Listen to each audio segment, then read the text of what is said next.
こんにちは、ダニーです。今回は佐賀、福岡県4泊5日のグルメ旅です。旅に出かけたのは2月6日木曜日。まだ朝の空気がひんやりと冷たく、目も覚めきらない時間。そんな中、午前8時の便で福岡空港へと向かいました。久しぶりの博多。駅周辺は変わらず賑やか。でもこの日は少し特別で、九州を大寒波が包み込んだ日でもありました。博多駅の辺りでも空から白い雪が舞っており、かなりの寒さ。冬の旅行ということで、寒さから逃れるために南に来たのに当てが外れました。ここからは特急みどり23号に乗って佐賀県へ。所要時間はおよそ40分。ゆっくりと冬の風景を眺めながらの鉄道旅です。佐賀に降り立つのは今回が初めてのこと。初めての土地というだけで少し心が弾みますよね。佐賀に着いても雪はまだちらほらと降っていました。この日から2泊するのはアパホテル佐賀駅前中央。まずはチェックイン前に荷物だけ預けて身軽になって街歩きへと出かけます。向かったのは駅前ラーメンビッグワン。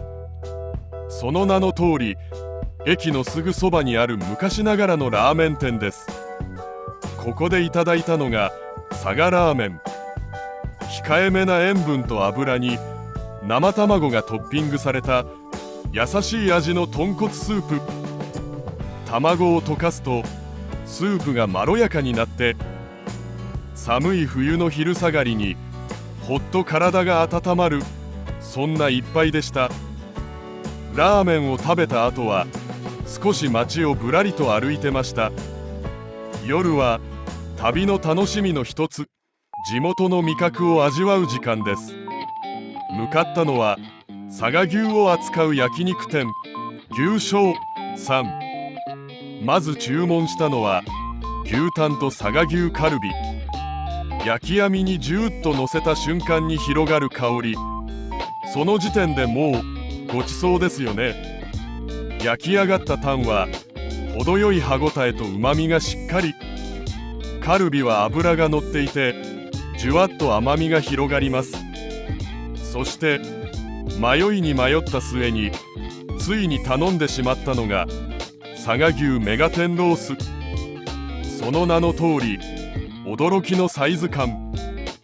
焼き網には乗り切らず半分に切って焼いていきます。薄くても味は濃く、油の甘さがしっかりと感じられる一品。ちょっと油が強すぎたかなと思いつつも、夕食を終えたらホテルへ戻って正式にチェックイン。お部屋はシンプルだけど落ち着ける空間で、アメニティも充実。ミネラルウォーターが無料でもらえるのもなんだか嬉しい。少し部屋で休んだ後はやっぱり締めのスイーツが欲しくなるもので、再び外へ出て向かったのはアニバーサリーというフルーツパーラーです。ここでいただいたのが佐賀県産のいちごさんを使ったパフェ。 L サイズというだけあって見た目もかなりのボリュームです。いちごさんは2018年に登場した新しい品種。甘みと酸味のバランスが良く上品な味わいが特徴です。ただ今回はいくつかのいちごがちょっと凍っていて、本来の味わいをじっくり感じるのは少し難しかったかもしれません。でもパフェの奥にはフルーツの盛り合わせまでついていて、満足感は十分すぎるほどでした。こうして旅の1日目が終わりました。観光らしい観光はしていないけれど、美味しいものをたっぷり味わって心もお腹も満たされた、そんな一日になりました。明日はいよいよ本格的に佐賀の観光へ。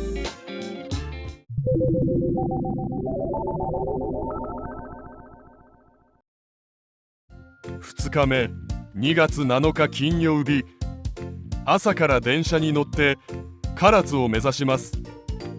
本当はレンタカーを借りてドライブで観光する予定だったのですが、この日も大寒波、雪も心配だったので予定を変更して電車の旅に切り替えました。電車の窓から見える景色はところどころ吹雪のような白さ。雪に包まれた静かな街を眺めながら列車はゆっくりと進んでいきます。唐津に着いて最初に向かったのはちょっとユニークなお店。その名もカラッバーガー。レトロなマイクロバスで調理販売されている地元で愛され続けるハンバーガー屋さんです。創業は50年以上前。地元の人にも観光客にも人気のある名物バーガーなんです。注文したのはチーズ、ハム、卵、パティの入ったスペシャルバーガー。甘めのデミグラスソースがどこか懐かしい味を思い出させてくれます。雪も止んでいたのでここからはカーシェアで移動を再開。いよいよ唐津の自然を巡る旅の始まりです。向かったのは標高284メートルの鏡山。山頂には展望台があり、そこからは唐津湾の雄大な景色を一望できます。そしてその唐津湾に沿って大きな弧を描くように広がるのが虹の松原。国の特別名勝にも指定されている日本三大松原の一つです。空と海と松原が織りなす景色は本当に美しく、晴れていたらもっと長くここにいたかったのですが、山頂の風は予想以上に強く、寒さに負けて早めに下山することにしました。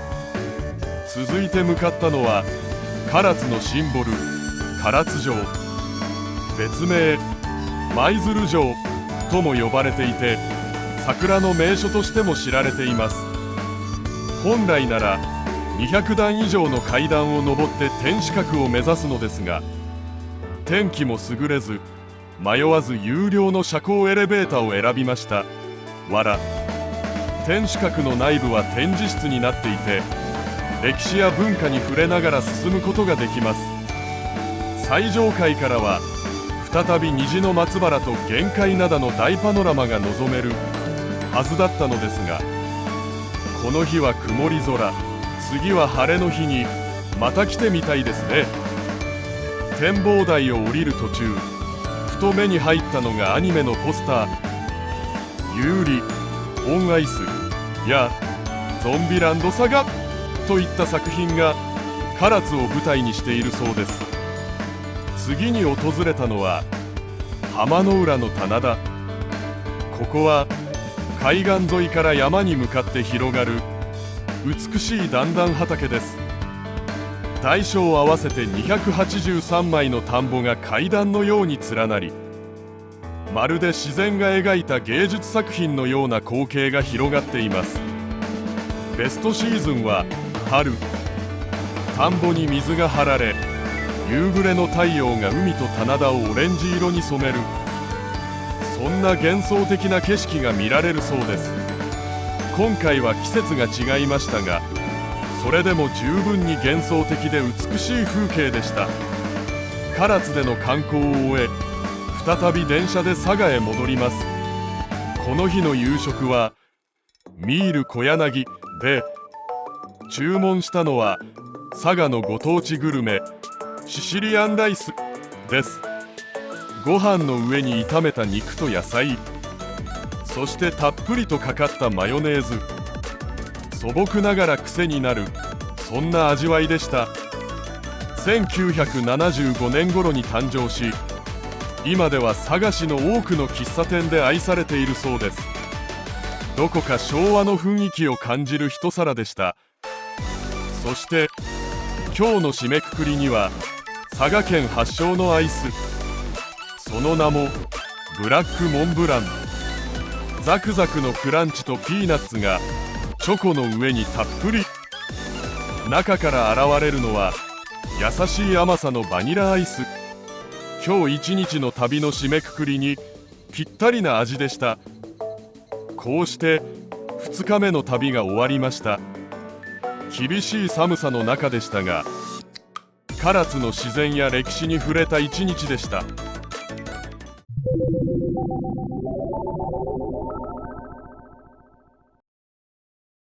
3日目、2月8日土曜日。お世話になったアパホテル佐賀駅前中央をチェックアウトして再び電車に乗ります。向かうのは福岡・博多。この日は晴天で穏やかな青空にほっとした朝でした。お昼は博多駅すぐそば、切手博多の中にある博多純情ラーメン新進へ人気店ということもあって30分ほど並んでようやく店内へ。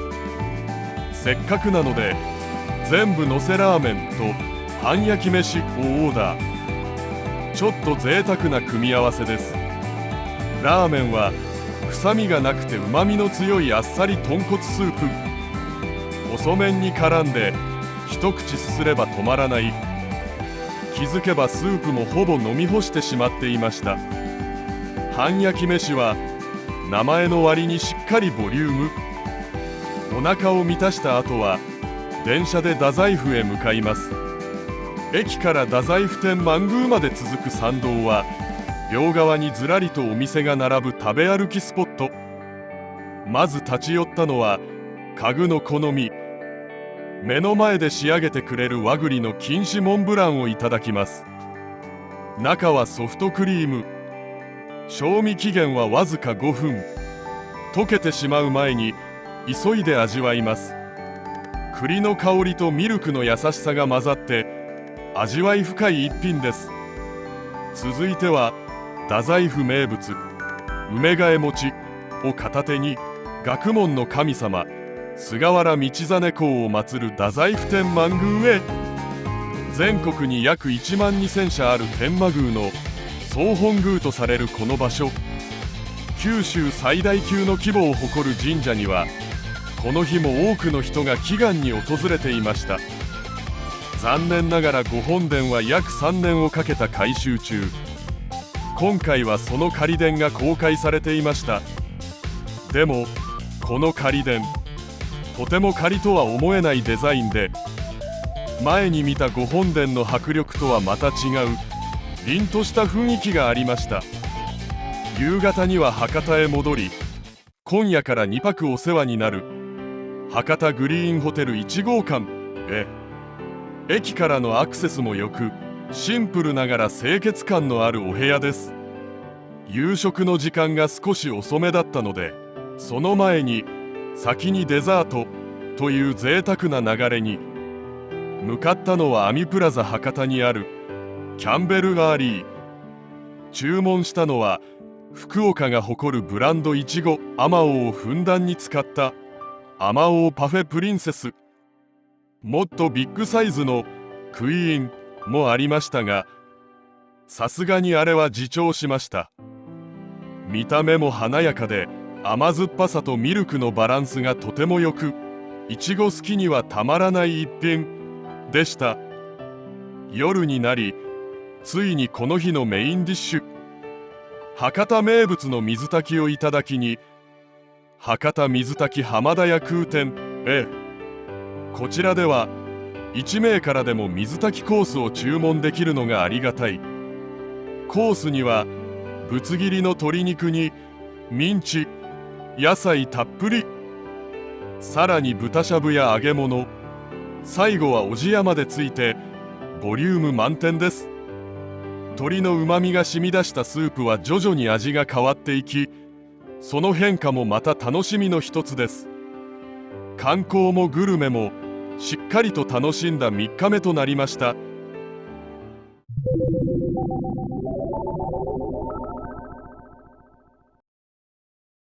4日目、2月9日日曜日。この日は少し遠出をしてとある癒しの島を目指します。博多駅から電車で揺られること約20分。到着したのは福光台前駅。そこからバスに乗って渡船場へ、さらにフェリーで数十分、ようやくたどり着いたのが玄界灘に浮かぶ小さな島、相島。福岡県にある猫島として猫好きの間ではよく知られた場所です。今回のお目当てはもちろんこの島の猫ちゃんたちと戯れること。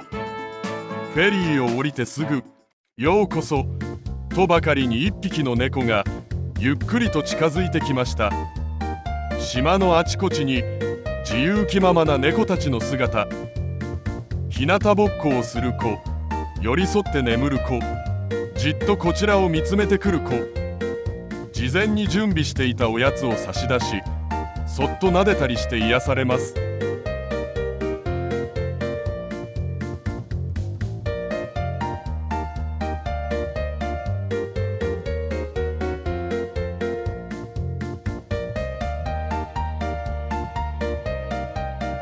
相島は人の暮らしと猫の営みが自然に溶け合っていて、ただそこにいるだけで癒されてしまうような優しい時間が流れていました。